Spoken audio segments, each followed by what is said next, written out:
Atomic habits এখন এনেকুৱা কিতাপ যিখনে আমাৰ জীৱনৰ এটা গভীৰ সত্য স্পষ্টকৈ বুজাই দিয়ে। এইখন বিশ্ববিখ্যাত কিতাপৰ লিখক হ'ল জেমছ ক্লিয়াৰ। জীৱনত ডাঙৰ ডাঙৰ পৰিৱৰ্তনবোৰ হঠাতে নহয়। এই পৰিৱৰ্তনসমূহ সৰু সৰু অভ্যাসৰ দ্বাৰা লাহে লাহে গঢ়ি উঠে। আমি ভাবোঁ যে যদি মই কিবা এটা ডাঙৰ সিদ্ধান্ত লওঁ তেন্তে মোৰ জীৱনটো সলনি হৈ যাব।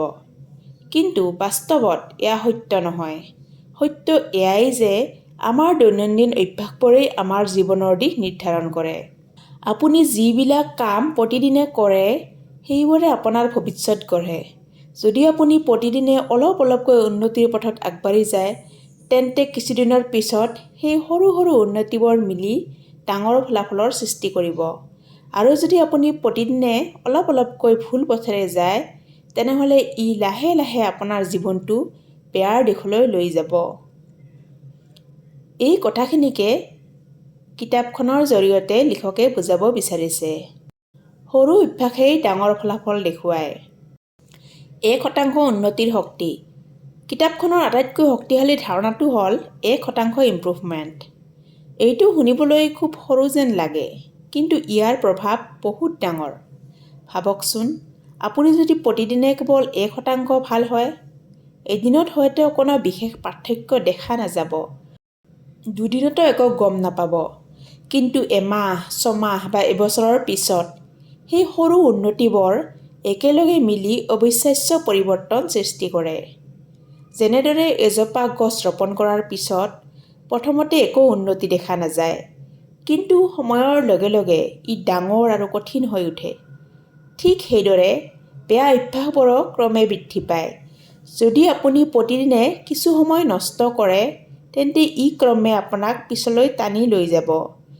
সেয়েহে সৰু সৰু সিদ্ধান্তবোৰ খুবেই গুৰুত্বপূৰ্ণ। আপুনি আজিৰ দিনটো কেনেকৈ কটাইছে সেইটোৱে আপোনাৰ আগন্তুক দিনবোৰ নিৰ্ধাৰণ কৰে। পৰিচয় সলনি কৰাৰ শক্তি। কিতাপখনত আন এটা গুৰুত্বপূৰ্ণ কথা কোৱা হৈছে। অভ্যাস সলনি কৰিবলৈ প্ৰথমে আপোনাৰ চিন্তা সলনি কৰিব লাগিব। বেছিভাগ মানুহেই লক্ষ্য স্থিৰ কৰে যে মই ওজন কমাব বিচাৰোঁ, মই নিয়মিত পঢ়িম, কিন্তু এয়াই যথেষ্ট নহয়। কাৰণ যদি আপোনাৰ ভিতৰৰ চিন্তা একেই থাকে তেন্তে আপোনাৰ আচৰণো একেই থাকিব। সেয়ে লক্ষ্যৰ সলনি পৰিচয়ত গুৰুত্ব দিয়ক।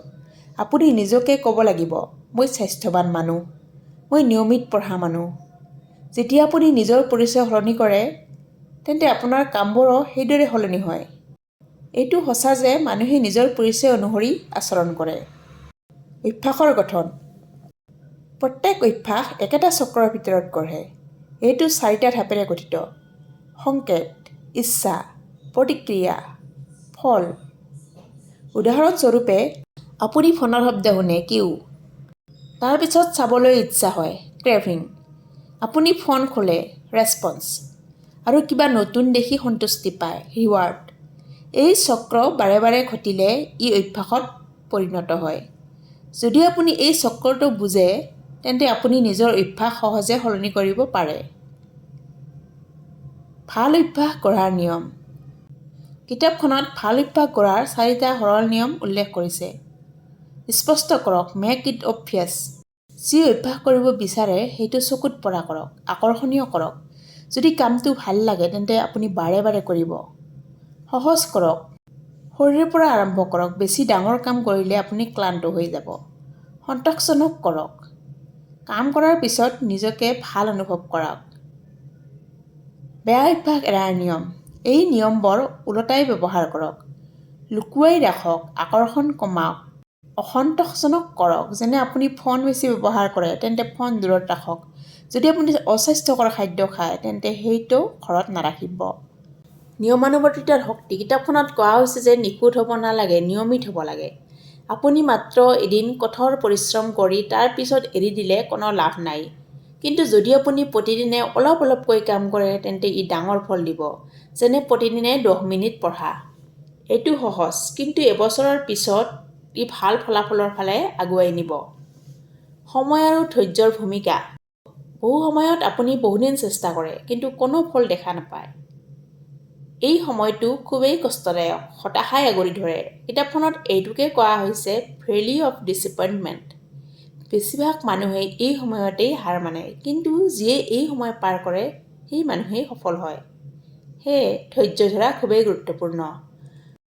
কিতাপখনত আন এটা গুৰুত্বপূৰ্ণ কথা কোৱা হৈছে, আপোনাৰ পৰিৱেশে আপোনাৰ অভ্যাস নিয়ন্ত্ৰণ কৰে। যদি আপোনাৰ ওচৰত কিতাপ থাকে আপুনি পঢ়িব, যদি ফোন থাকে আপুনি স্ক্ৰল কৰিব। সেয়ে নিজৰ পৰিৱেশ এইদৰে সজাওক যাতে ভাল অভ্যাস সহজ হয়। এটমিক হেবিটছ কিতাপখনে আমাক শিকায় জীৱনটো সলনি কৰিবলৈ ডাঙৰ পৰিৱৰ্তনৰ প্ৰয়োজন নাই। আপুনি কেৱল সৰু সৰু ভাল অভ্যাস কৰিব লাগিব। প্ৰতিদিনে অলপ অলপকৈ আগবাঢ়ক, প্ৰতিদিনে অলপ অলপকৈ উন্নতি কৰক। সময়ত এই সৰু কামবোৰেই ডাঙৰ সফলতা লৈ আহে। আজিৰ পৰা আপুনি কি সলনি কৰিব বিচাৰে? ডাঙৰ নহয়, এটা সৰু অভ্যাস বাছক আৰু এইটো প্ৰতিদিনে কৰক, কাৰণ সৰু অভ্যাসেই ডাঙৰ জীৱন গঢ়ে।